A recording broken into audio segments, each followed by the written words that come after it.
Oh, look at this outfit. Crash's outfit. It's so good. The master of subtlety. That's right. Look at it. He's a charmer.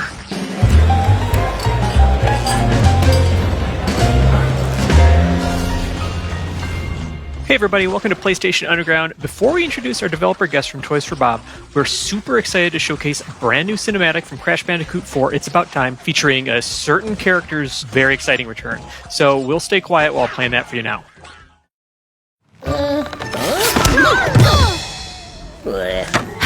Thank you so much. Wait, Tawna? But you're different. You're not from our universe.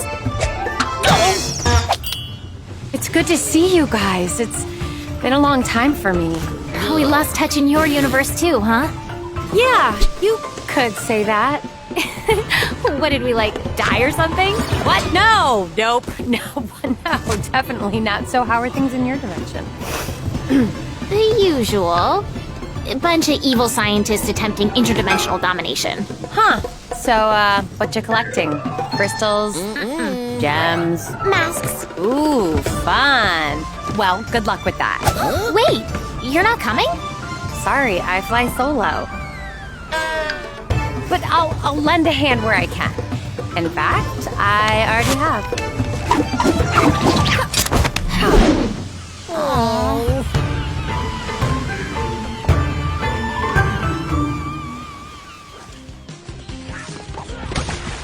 Welcome everybody to another episode of PlayStation Underground. You got Tim and Kristen here. Hey. And we are so excited to be joined by Lou Studdert, producer on Crash 4, It's About Time, and Mandy Benanov, writer on the game. Thanks so much for joining us for a look at Crash Bandicoot 4. Yeah, glad to be back. Great to be here.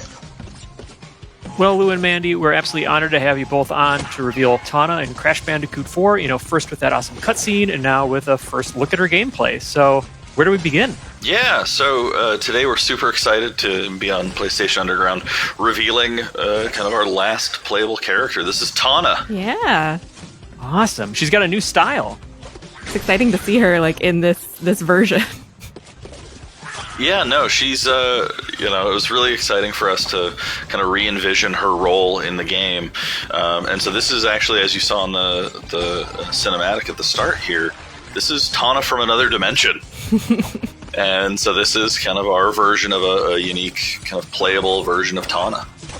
Alt Tawna. Yeah. Yeah, this is great. And she's got it definitely, one thing that's been really cool seeing all the different playable characters for Crash 4 is, Crash and Coco have a very traditional play style for, Crash Bandicoot, but then you have, Cortex who kind of uses his blaster to change enemies, and then recently revealed Dingo Dial and his vacuum cannon. So what sets Tawna apart, gameplay-wise that we're seeing here? Yeah, so Tawna's kind of all about being like an action hero. Yeah, she looks like it.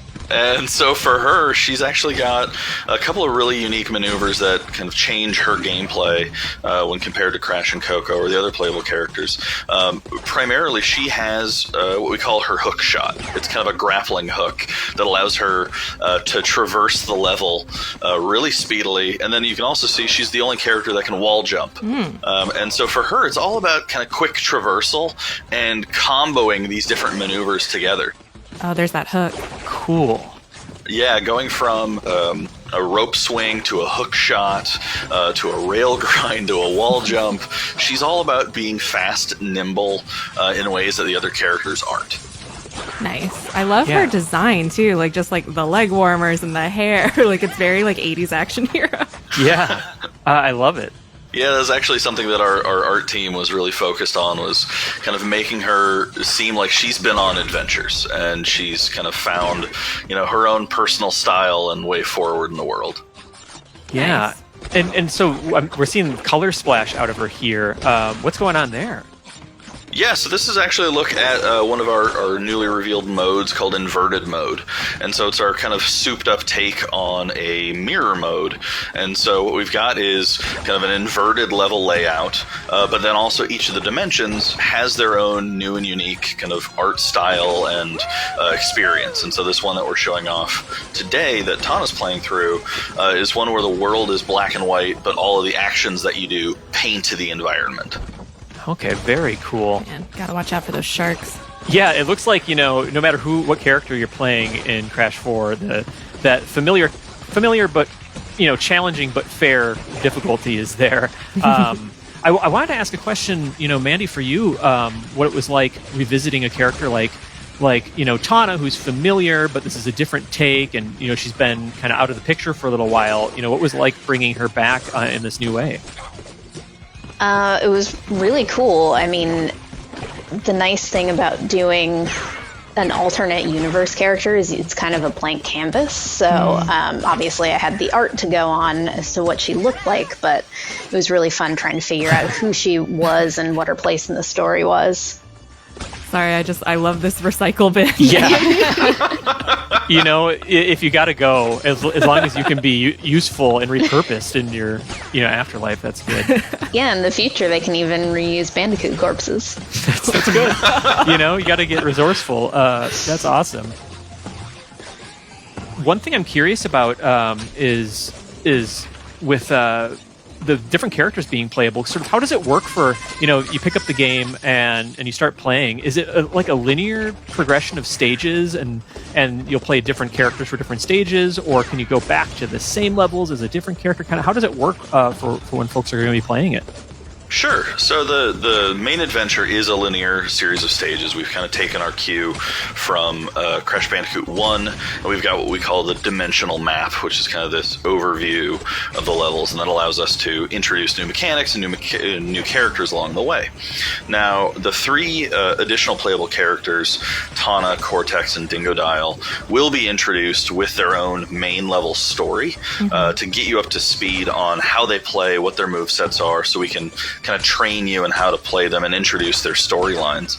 But from that point on, they actually are mostly in these optional levels that we call timelines. And so these timelines are these really fun levels where half of the level is playing as these unique characters in their own level section. And then you see how their story interacts with Crash and Coco. Interesting. So it's more like this is like the sideline of what's happening? Yes, exactly. And so it was kind of fun is, when we were working on this and, when Mandy was doing the writing and figuring out how we wanted to do this, we kind of joked, of each of these different characters have their own way of interacting, where Cortex being, a villain is doing stuff to hinder Crash and Coco, Dingodile is just kind of an accidental tourist in all of this, and so he's mostly just kind of causing havoc unknowingly. But then Tawna is all about almost being kind of like a guardian angel on the sidelines. Aw. She's looking out for him. That's awesome. And I like that it's kind of this interesting contrast to Cortex, who's kind of causing destruction that might hinder the progress of, Crash and Coco in their stages. But, the one thing I'm curious about, too, is from a gameplay and sort of narrative perspective, like, Tawna's, her abilities to, like, everything from her animations, whereas Crash might have sort of like a belly flop or something like that. She has this really, like, intentional ground pound. What does her new design sort of say about her as a character in Crash 4? Sure. I mean, Mandy, do you want to speak to that? Sure. I think the biggest thing is it speaks to her past in her universe, which you don't really see, but just the fact that she's an experienced, capable adventurer. This really isn't her first rodeo, and so I think that really shows through her animations and her moveset and all that stuff.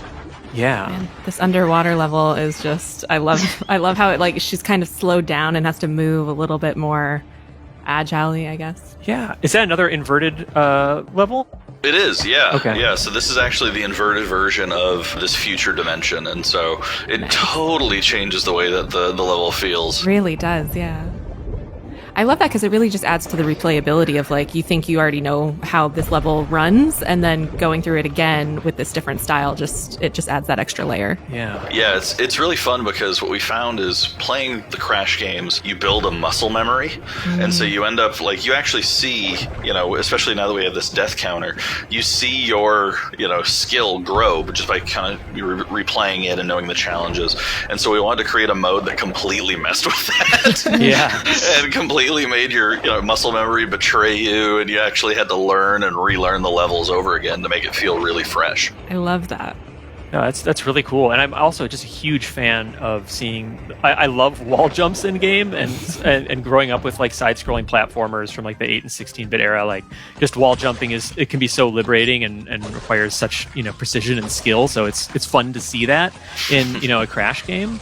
Also, it's fun to see enemies stacked on top of each other to try to take you out with flailing cutlasses. So yeah, what are we looking at now in terms of gameplay here?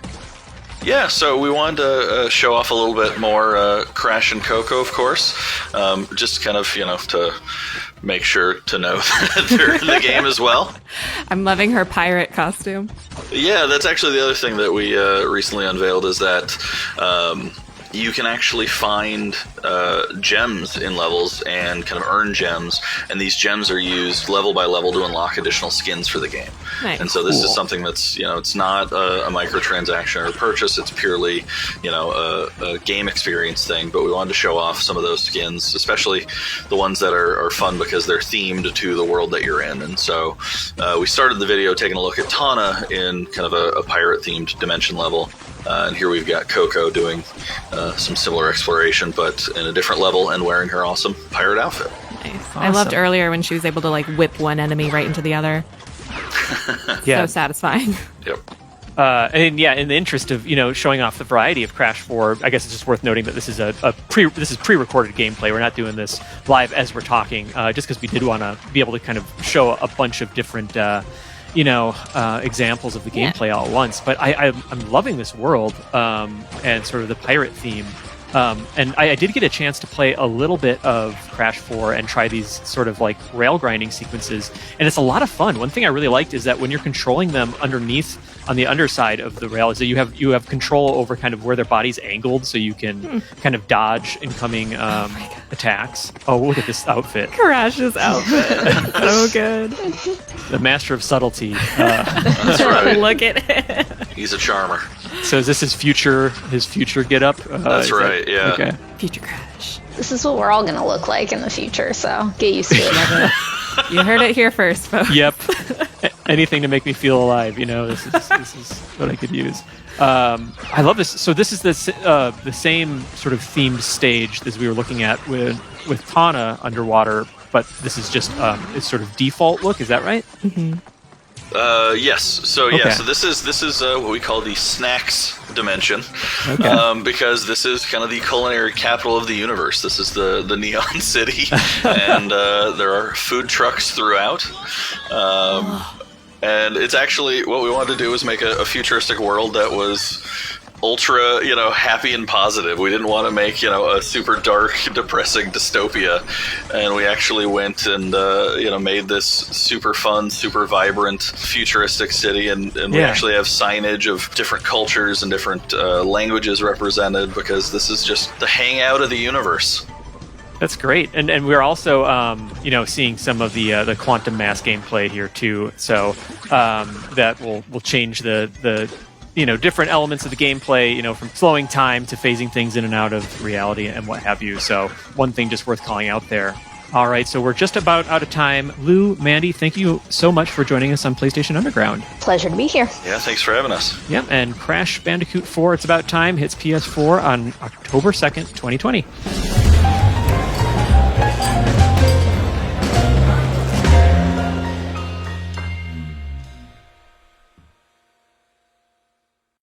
PlayStation